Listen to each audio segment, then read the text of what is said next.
let's also talk about the US government shutdown, that deadlock between President Trump and his Republicans and the Democrats in Congress over funding concerns. Our correspondent from the US, Priyanka Deo, joining in with the latest. Priyanka, what's at stake here, and why is it that this time around there's expected to be a longer pause?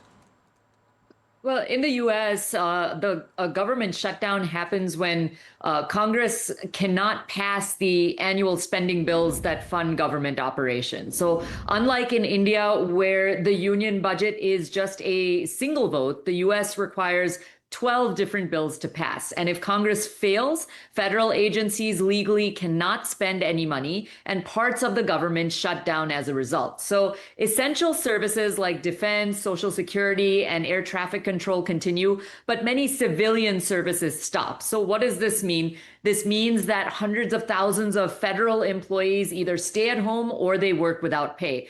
The last major shutdown occurred in 2018, 2019, and it lasted 35 days, and it cost the US economy billions of dollars. So it is significant. Now, this shutdown in 2025 has happened because it comes down to healthcare and I guess political brinksmanship, if you can call it that. Republicans who do control both houses of Congress want to enforce more spending cuts and reforms. The Democrats, however, are insisting that any budget must extend subsidies under the Affordable Care Act and restore Medicaid funding for low-income Americans. So that's healthcare for low-income Americans. So without these guarantees, Democrats refuse to cooperate in the Senate, where 60 Democrat votes are required. So the question is, are Democrats deliberately using the shutdown as leverage? And by holding firm on healthcare, they are actually framing Republicans as attacking ordinary Americans' access to medical coverage. So it's a way of forcing concessions and shaping the public narrative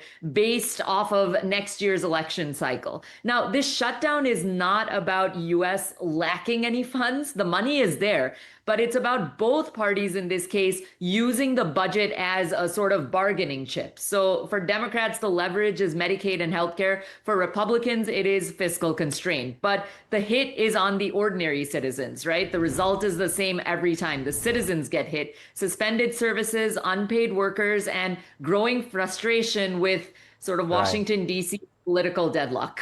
Yeah, you summed it up so well. Thanks a lot for that. Thanks.